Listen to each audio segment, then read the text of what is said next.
Hey everyone, for today's lecture we're going to look at WebSockets. So to review HTTP, a client can initiate a request and the server responds with a response. So the interesting thing about HTTP, it all comes down to the client initiating a request. With WebSockets it's a little bit different because a bidirectional connection is made between the client and the server. So the server can push down data to the client at any point while this connection is open. The client doesn't have to initiate a request in order to get an update of what's happened on the server. The server can essentially just push this down. So the cool thing about WebSockets is this is how real-time applications work, where you have multiple clients connected and the server can push data in real time down to all of them. So for example, imagine if I have a chat application, I can type into a text box and I might be this client over here. So I send that data to the server, and then this server can push down that data to all of these other clients through these WebSocket connections. These clients over here don't have to initiate an HTTP request to figure out what's new on the server. The server can just push these down to these clients. So what we're going to do today is we're going to implement a WebSocket server and build a small, very limited in functionality real-time chat application. So we're going to use a library called WS. So this is a Node.js WebSocket library. It's pretty popular. There's a few others out there, but I found this one pretty easy to use, and it's very simple to kind of get going and learn how WebSockets work. So we're going to go through this and learn how to build something in real time. So let's go ahead and get our project set up. So I'm going to create our package.json file. And then we'll go to our command line and install the WS package. So from here I can say npm install WebSockets, and I can say -- save, and this will write it to the package.json file. So we can see the WS was written.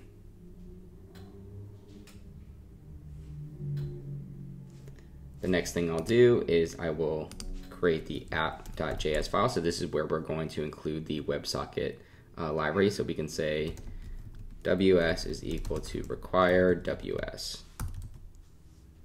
Okay, and so we're also going to have a client, so we will create our index.html page. So I'll say index.html, and while we're at it, let's have a script tag. So we will have main.js, and then from this index.html page, we will link to that main.js file. So I'll say script source is equal to main.js.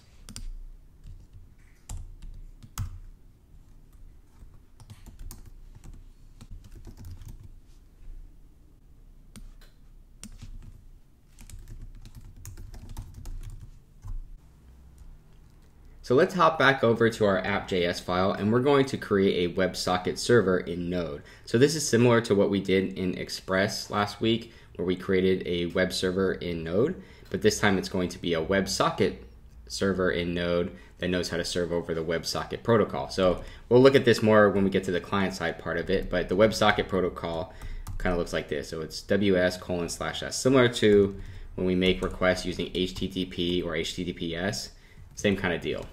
So what we need to do is create a WebSocket server. So we can do this. I'm going to define a variable called WSS, which stands for WebSocket server. And this is going to equal a new instance of WebSocket.server. And so what I want to do is actually rename this to WebSocket.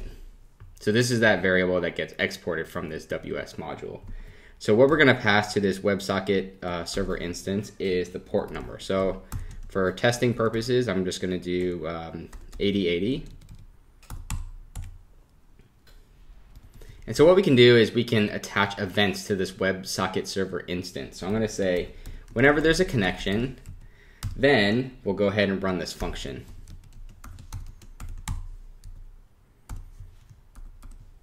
And so this function receives a WebSocket connection variable. So with this variable, we can listen to whenever a message comes in from a client. So in this case, I can say on message, then execute this function. So our client is going to be sending messages to the WebSocket server, and this is the callback function that will get executed. And this will receive the message whenever a message comes in.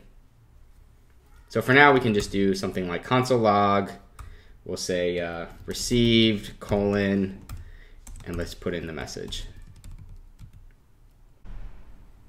Now let's hop over to our main.js file, and this is the file that's part of our index.html file, so this is the client-side aspect of it.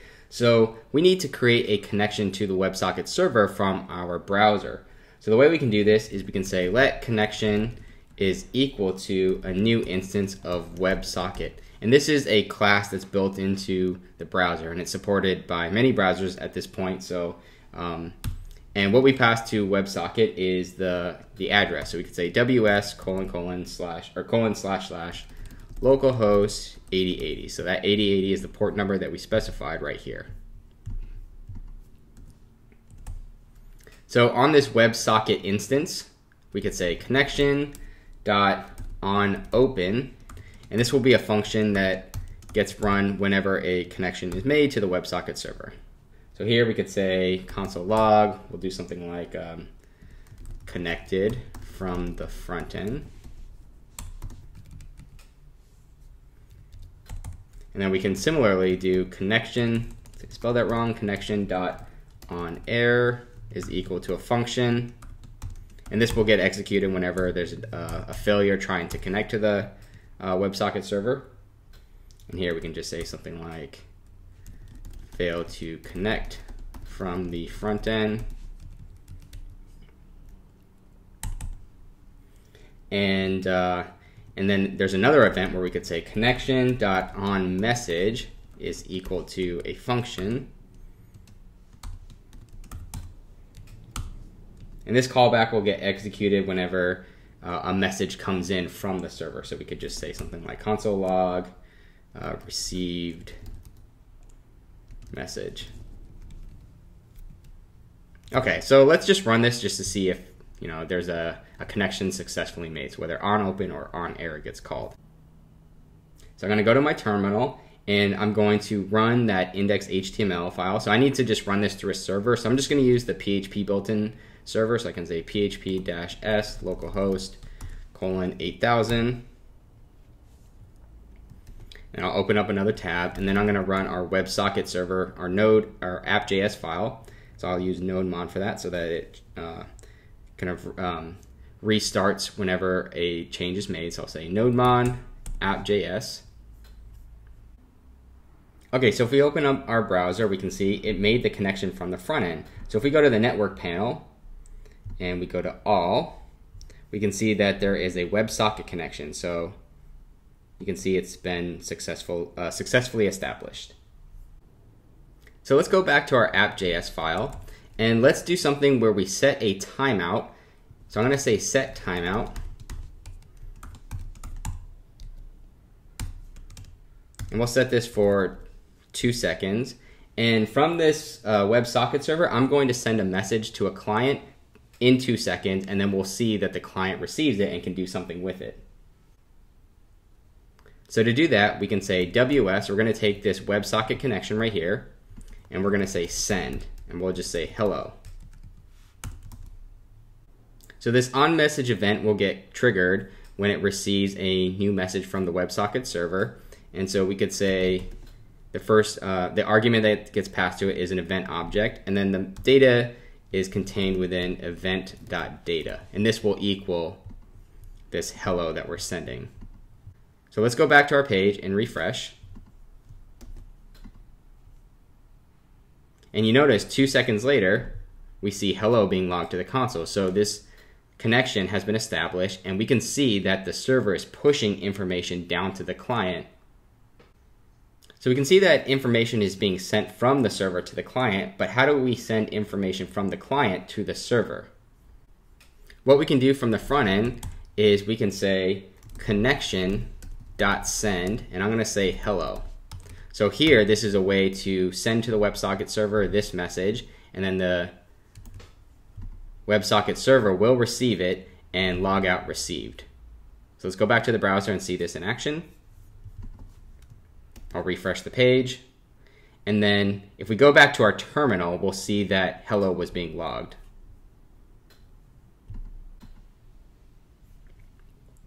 and you can see received hello.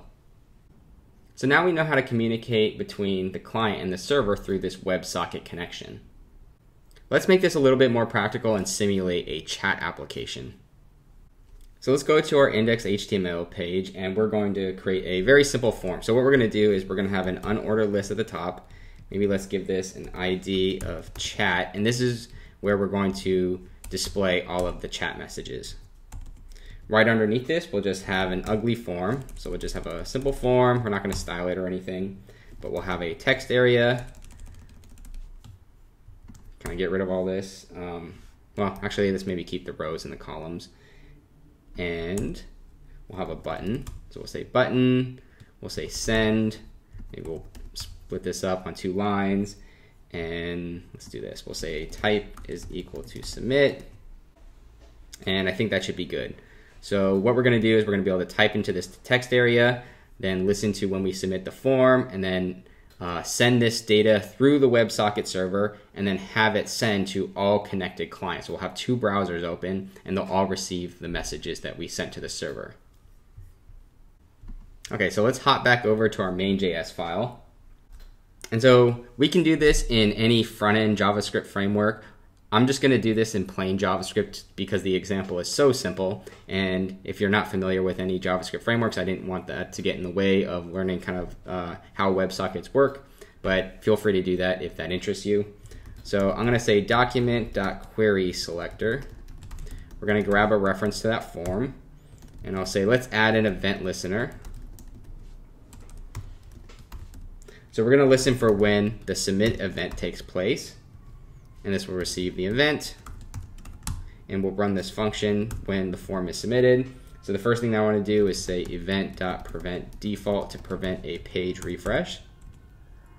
And then I want to capture the message from the text area. So I'll say message is equal to document.querySelector. We'll grab it from the text area, and we'll say .value. So we'll grab a reference to that message, and then we're going to say connection.send. And we're going to send that message. So instead of sending it when we open a connection, I'll just comment this one out. We'll send the message when we submit the form. And maybe what we can also do is we'll clear out the text area so that like once we type a message, submit it, it will remove itself from that text area. So somebody could type, you could type your next message. So I'll say, let's grab that text area. I'll say set the value is equal to just an empty string. Okay, so when we submit this message, we should end up at app.js, and we should see it being received right here. I'll go back to my browser and refresh, and I'll type in something. I'll say hello. And I just submitted it, so we can see the form working. If we go to our console, we can see received hello. Now let's type something else. If I go back and I'll say hello, David, submit. We can see that the WebSocket server received the message. So what I'm going to do is I'm going to say grab this connection, and I'm going to send that message back down. So I'm going to send the message. And this example is so if we kind of look at what's happening here, I'm submitting the form, but instead of appending this message directly to this UL, I'm going to send it to the server, and then the WebSocket server will send that to the connected client, which is my app, and then from main.js, we'll receive this on message, and when we get this on message, this is where we're going to append the new value to the unordered list. So what we're going to do in this on message event, we're going to create an li that contains this data and just append this to the list. So I'm going to say let li is equal to document.createElement. So we'll create an li tag. And then we'll say li.innerText is equal to event.data. And then we will say document.querySelector. We'll grab a reference to that UL tag, and we will append this li. And that's really all the front-end JavaScript that there will be. We're sending the text area data to the WebSocket server right when the form submit happens, and then when this comes back to through the onMessage event, this is when we will append it to the unordered list.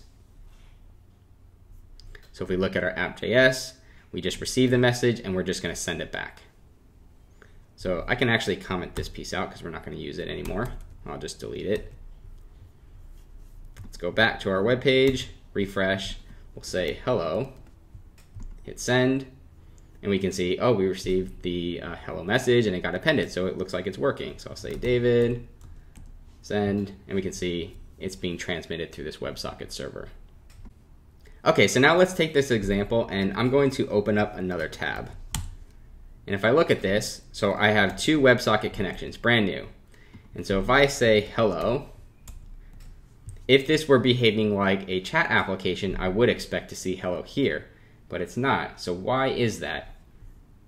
If we look back at our app.js file, when a connection, when a message event is received, we're sending it back down. So the thing with this WS variable, this is actually just the single WebSocket connection. So I'm only sending the message through that one connection. I'm not sending it to all connected clients.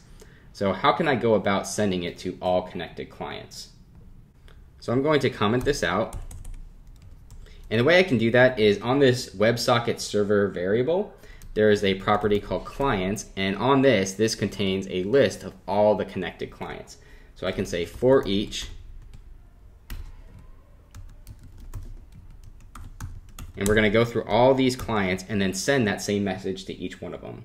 So I can say client.send, and we're going to send the message.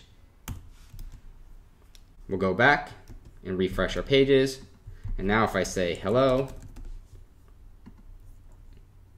you can see it shows up here. So now I'll go to this other tab and I'll say sup, and we can see sup being showed here. So now we can see it's being communicated back and forth.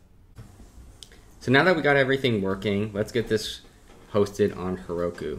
So the first thing that I'm going to do is I'm going to say listen on port. So we're going to change this to process.env.port. So if that exists, which will be provided by Heroku, then we'll use this. Otherwise, locally we'll use 8080. So that's the first change.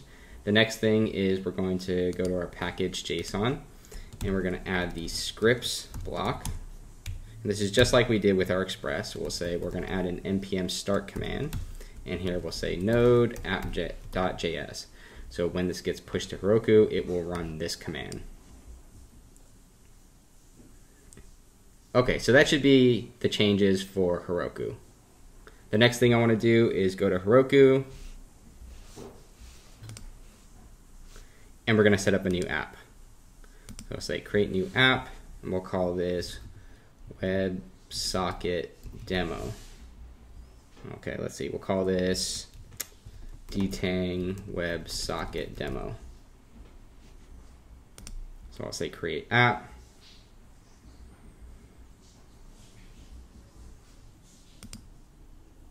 Okay, so let me actually create a repository on GitHub, and we'll kind of do this whole connection thing. So I'll go to my GitHub.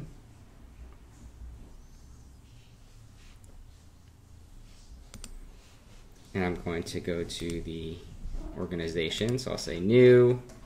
I'll call this WebSockets class. So create a repository. So I'm going to copy this, and we're going to push this up to our GitHub. I'll just open up another tab.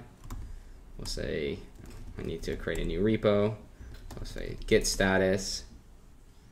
And I don't want to commit node modules, so I want to ignore that. So I'm going to go to my project. I'll say new file.gitignore. And in here we'll add an entry for node modules. So back here, I say git status. Okay, so it's getting ignored. So now I'm going to go ahead and copy these two commands. So I'll just copy these. This will associate our GitHub, our local Git repository with our GitHub one. So I'll paste that.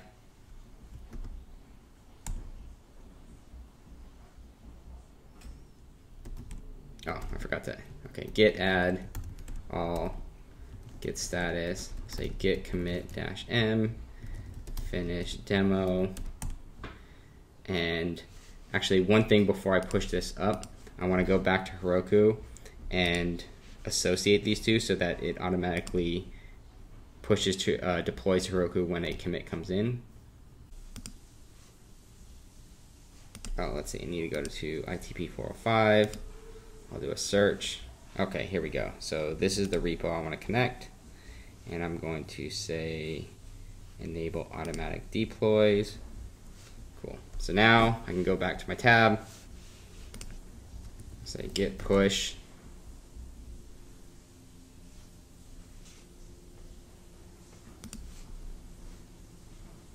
and if we go to our activity, we should see it getting deployed in a minute.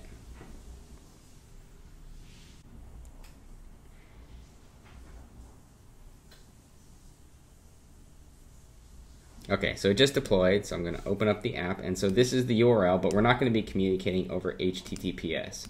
So I'm just going to copy this, close that.